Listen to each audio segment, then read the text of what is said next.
अस्सलाम वालेकुम dear student. आज हम स्टार्ट करने जा रहे हैं मोमेंटम। ठीक है, मोमेंटम क्या चीज़ है, मोमेंटम को हम किस तरीके से डिफाइन कर सकते हैं। ठीक है, तो हम इसकी डेफिनेशन पे आएंगे तो देखेंगे मोमेंटम क्या चीज़ है। It is the product of mass and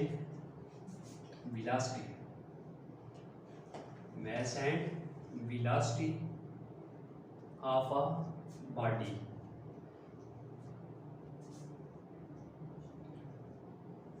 It is the product of mass and velocity of a body. ठीक है, इस मीन के जो प्रोडक्ट में हमारे पास दो चीज़ें आती हैं, एक मैस और दूसरा वेलोसिटी। ठीक है, एक मैस और दूसरा वेलोसिटी। और मोमेंटम को जो डिपेंड करता है वो भी दो चीज़ों पे डिपेंड करता है, एक मैस पे और दूसरा वेलोसिटी पे।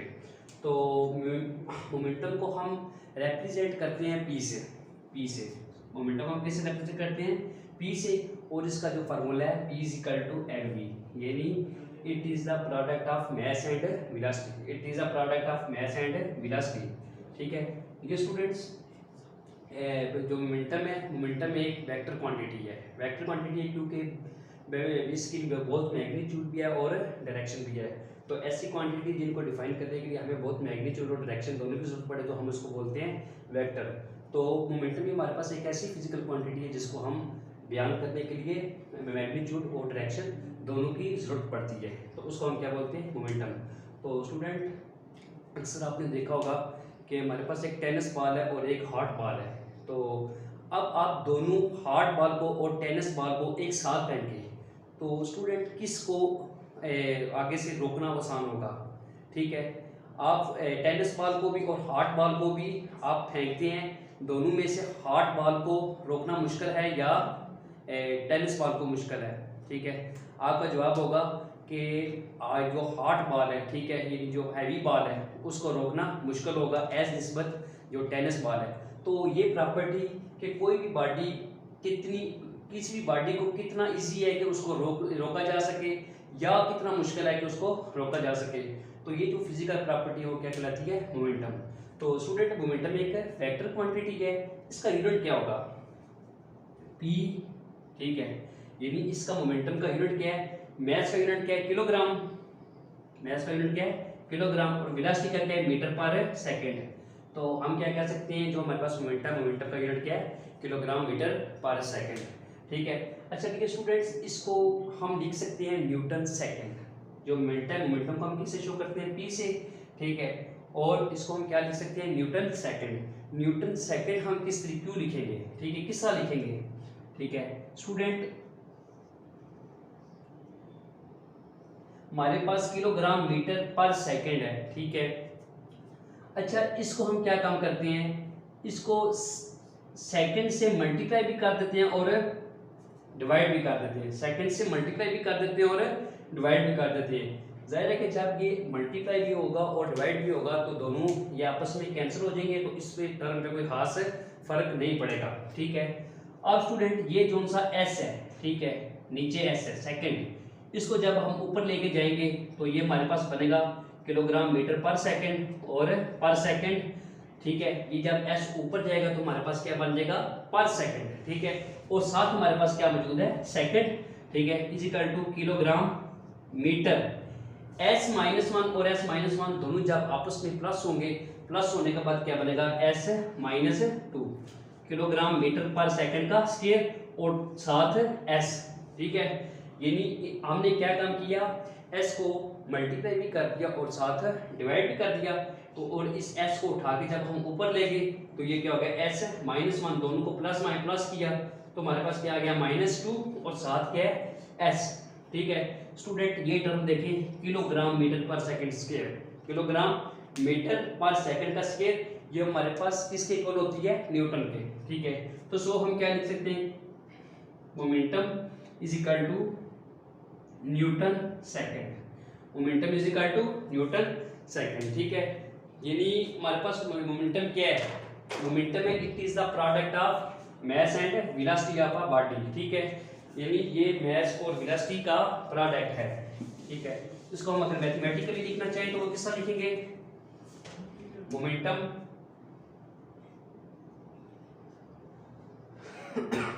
Is equal to mass multiply by velocity, mass multiply by velocity, ठीक है। मोमेंटम को हम किससे शो करते हैं? p से। p is equal to mass को हम किससे शो करते हैं? m से, ठीक है। और वेलोसिटी को किससे शो करते हैं? v से। तो हमारे पास ये वेलोसिटी का क्या है, दूसरा मोमेंटम का क्या फार्मूला आ गया? p is equal to mv, ठीक है। तो इसी से हमारे पास मोमेंटम की डेफिनेशन बन जाती है, it is the product of mass and velocity, ठीक है। कोई भी बॉडी है जिसका कोई ना कोई मास हो और साथ वो किसी न किसी वेलोसिटी से मूव कर रहा हो, तो हम क्या बोलेंगे कि इस बॉडी के पास कोई ना कोई मोमेंटम है, ठीक है। तो डियर स्टूडेंट, इसी तरीके से हम दूसरी बात इसमें क्या पढ़ी है कि ये एक हमारे पास क्या है? Vector quantity. ये क्या एक वेक्टर क्वांटिटी। क्यों? क्योंकि हमारे पास कोई भी चीज़ है, बॉल है, हमने बॉल की मिसाल ली है, टेनिस बॉल की, ठीक है। उसकी कोई ना कोई वेलोसिटी है, ठीक है, और साथ उसकी कोई ना कोई डायरेक्शन भी है, साउथ, नॉर्थ, ईस्ट या वेस्ट साइड पे वो किसी ना किसी डायरेक्शन में फोर्स लग रही है, यानी उसकी कोई ना कोई डायरेक्शन है। तो ऐसी क्वांटिटी जिनको डिस्क्राइब करने के लिए हमें बहुत मैग्नीट्यूड और डायरेक्शन दोनों की जरूरत पड़ती है, तो हम उसको बोलते हैं वेक्टर क्वांटिटी, ठीक है। तो मोमेंटम भी हमारे पास क्या है? वेक्टर क्वांटिटी, ठीक है। तो हम अब इसकी यूनिट की तरफ आएंगे, ठीक है। मास का यूनिट है किलोग्राम और वेलोसिटी का यूनिट है मीटर पर सेकंड, ठीक है, किलोग्राम मीटर पर सेकंड। तो इस मोमेंटम को हम क्या लिख सकते हैं? p is equal to newton second, ठीक है। यानी हम मोमेंटम क्या लिख सकते हैं? Momentum second. इसी के साथ हम आगे देखेंगे मोमेंटम और फोर्स में क्या फर्क है, ठीक है।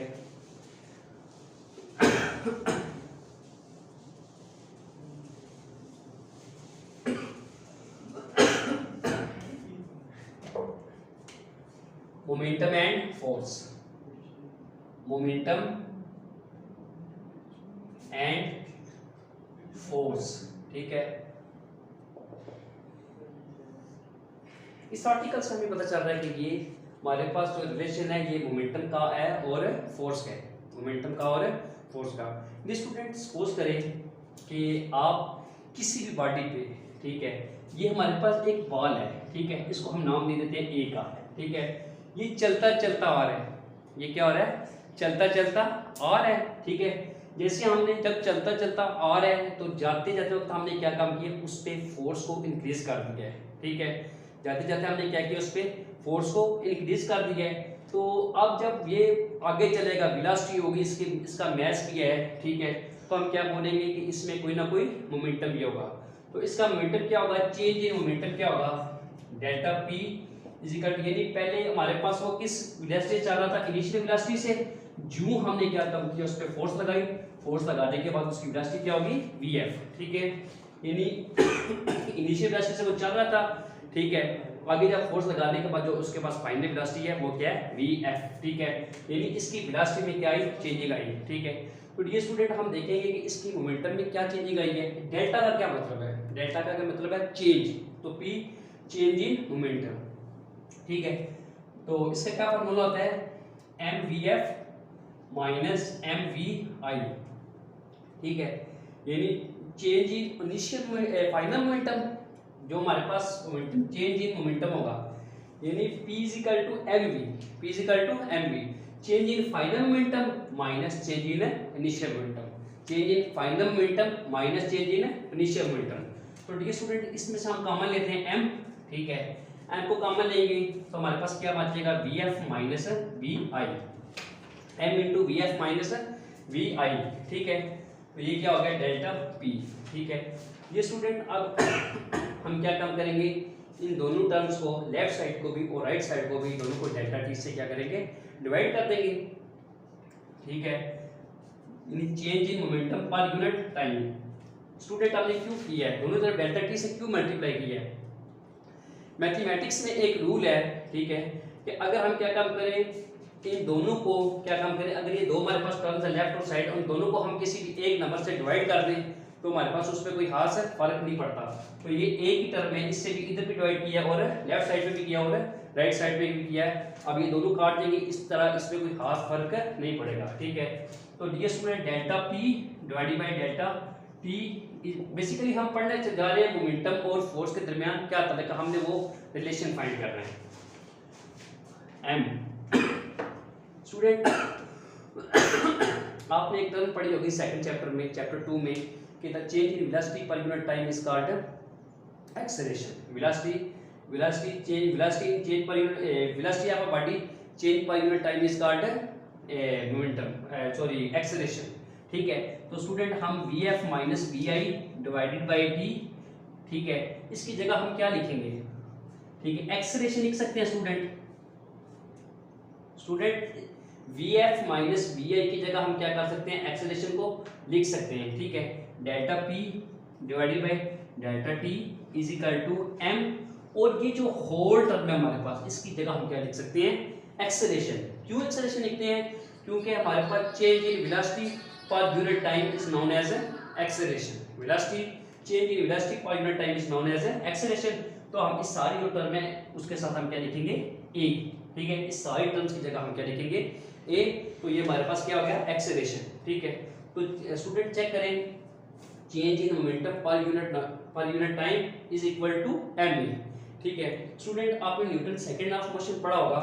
ठीक है, उसमें आपने फोर्स, मास और एक्सेलरेशन के दरमियान, यानी तीन हमारे पास क्वांटिटी में फोर्स, मास और एक्सेलरेशन, इन तीनों के दरमियान आपने क्या काम किया था? एक रिलेशन पढ़ा था, जो क्या था? F is equal to ma। F is equal to ma, यानी न्यूटन सेकंड लॉ के अकॉर्डिंग हमने एक रिलेशन पढ़ा जो कि है F इजिकल टू ma। ठीक है स्टूडेंट, देखें ये हमारे पास क्या है? Delta p divided by delta e is equal delta t is equal to ma। ठीक है स्टूडेंट, क्या हम इसकी जगह f लिख सकते हैं?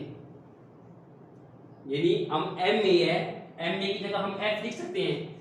ये हमें किसने बताया था? न्यूटन ने, अपने सेकंड लॉ में। ठीक है, तो delta p divided by delta t is equal to f, delta p divided by delta t is equal to f। f क्यों?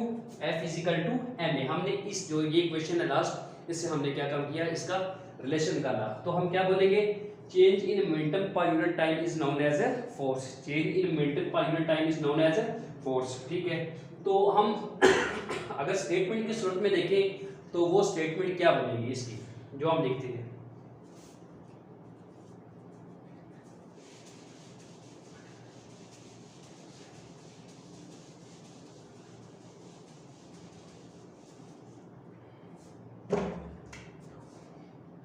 Delta p divided by delta t is equal to f, delta p divided by delta t is equal to f, यानी change in momentum per unit time is known as force, is equal to force. ठीक है, यानी हम क्या काम करेंगे? ये relation काफी जगहों पे आगे नेक्स्ट जो आर्टिकल्स आएंगे उनमें हम क्या काम करेंगे? यूज करेंगे।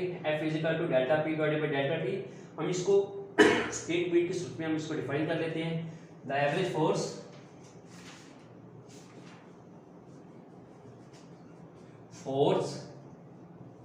इज एक्टिंग, हम एक्टिंग लिख लेते हैं, acting on a body is equal to the, यानी the average force acting on a body is equal to the, किसके इक्वल है? Change in momentum. डेल्टा मैं आपको क्लियर बताता चलूं कि डेल्टा क्या चीज है? चेंज। ठीक है, change in momentum per unit time. ठीक है, change in momentum, change in momentum divided by पर यूनिट टाइम लिख सकते हैं, पर यूनिट टाइम। ठीक है, यानी हम फोर्स और मोमेंटम के दरमियान रिलेशन को किस तरीके से निकाल सकते हैं, उसको हम किस तरीके से डिफाइन कर सकते हैं? The average force acting on a body is equal to the change in momentum per unit time. The average force acting on a body is equal to the change in momentum per unit time. तो student ये था हमारा article. ठीक है, that is momentum. तो इंशाल्लाह हम next article में हम पढ़ेंगे law of conservation of momentum. Thank you.